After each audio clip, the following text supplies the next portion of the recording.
नमस्कार सगळ्यांना, स्वागत आहे तुमचं माझ्या नवीन व्हिडिओमध्ये। माझ्या चॅनलचं नाव आहे दादूची आई।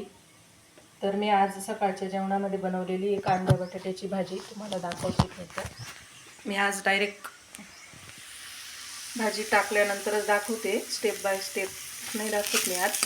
हे बघा, कांदा कापून घेतलेला होता, तेल जिरं लसूणची फोडणी देऊन त्याच्यात कांदा परतून घेतला आणि बटाटे टाकून घेतलेले। आणि इकडे आज माझा उपवास आहे, चतुर्थी।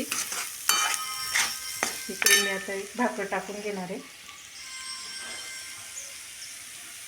तर माझा आयराणी भाषेतला जो मी व्हिडिओ अपलोड केला होता परवा, तो व्हिडिओ बऱ्याच जणांनी, बऱ्याच भाऊ बहिणींनी पाहिलेला आहे। तर तुम्हाला आयराणी भाषेतले व्हिडिओ आवडतील की मराठी तसं मला सांगा। हे बघा, छान अशी बटाट्याची भाजी, ती थोडीशी पातळ भाजी करणार आहे मी। थोडंसं पाणी टाकून घेते त्याच्यात।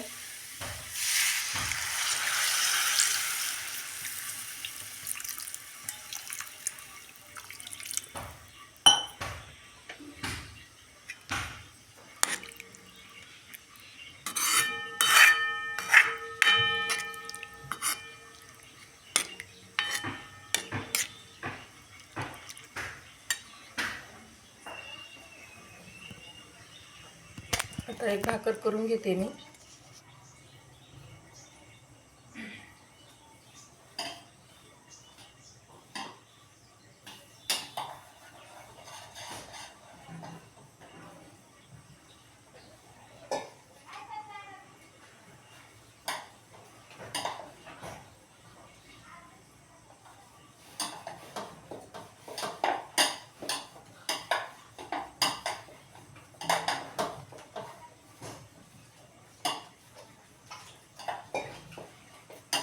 माझे व्हिडिओ तुम्हाला कसे वाटतात मला तुम्ही कसं कमेंट करून सांगा।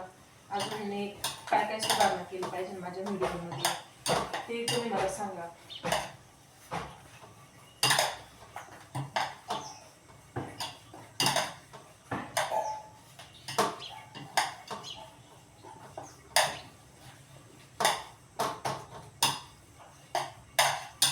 पूर्ण भाकर होईपर्यंत तुम्हाला मी दाखवणार आहे।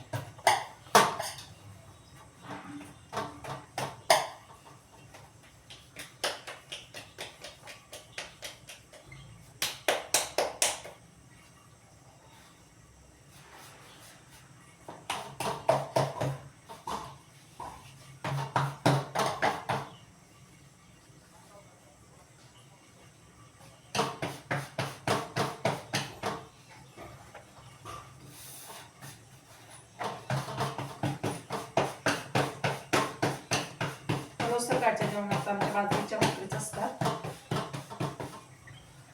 संध्याकाळच्या जेवणामध्ये आम्ही चपात्या करतो। चपात्या किंवा त्याला तुमच्या घरात पोळ्या पण बनत असतील, पण आम्ही चपात्याच म्हणतो।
उरलेलं बाजरीचं पीठ आता डब्यात टाकून दिलं।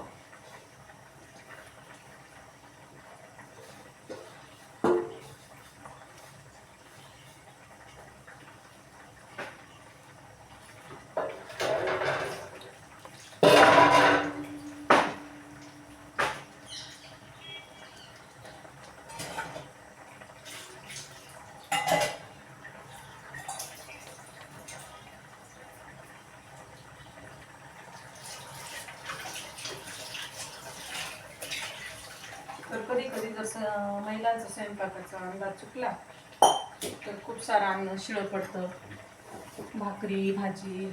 तर मग ते शिळं अन्न टाकायला असं खूप जीवावर येतं आणि खूप अपराधीपणा वाटतं माणसाला की एवढं सगळं वाया गेलं अन्न. त्यामुळे आपण स्वयंपाक जेवढं आपल्याला लागतं तेवढाच स्वयंपाक करावा. मला तरी असं अन्न वाया गेलेलं आवडत नाही. हे बघा माझी अशी बाजरीची भाकर तयार झालेली. कवा टाकेल हां कवा टाकेल पाहू दे बरं.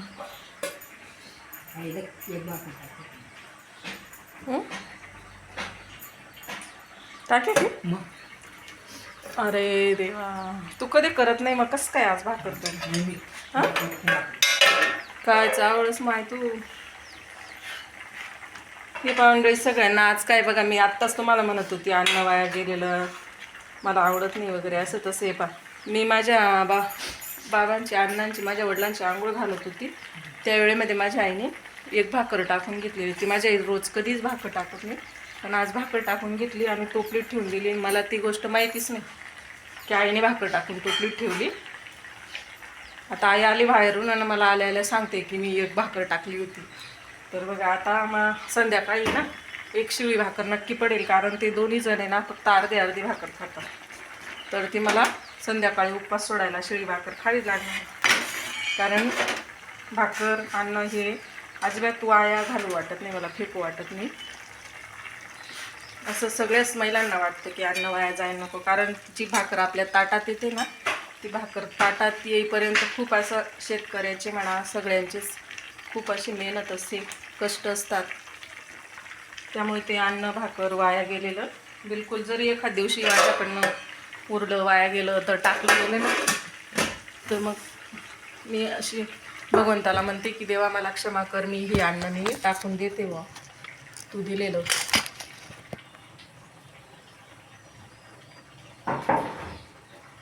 तसं काय महिलांचं नेहमी असं स्वयंपाकाचा अंदाज चुकत नाही. त्यांना नेहमीच माहिती असतं की रोजच्या आपल्या घरातल्या माणसांच्या जेवणाचं वगैरे सगळं माहिती असतं.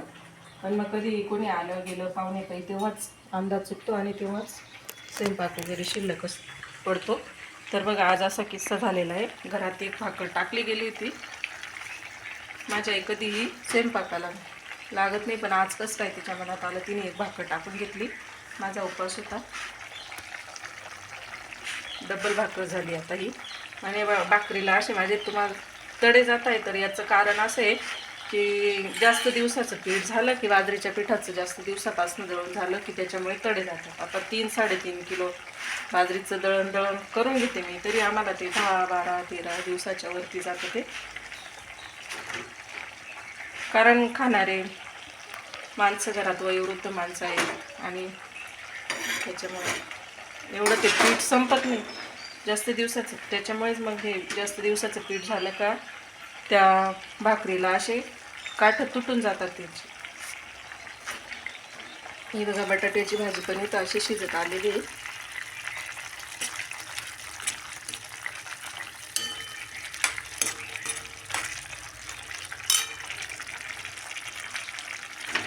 चला तर मग पुन्हा भेटू एका नवीन व्हिडिओमध्ये. तोपर्यंत माझी व्हिडिओ बघत राहा. व्हिडिओना चॅनलला सबस्क्राईब केलं नसेल तर सबस्क्राईब करून घ्या, लाईक करा. तुम्हाला माझे व्हिडिओ कसे वाटतात ते मला कमेंट करून नक्की सांगा. धन्यवाद तुम्ही माझा व्हिडिओ पाहिल्याबद्दल. बाय.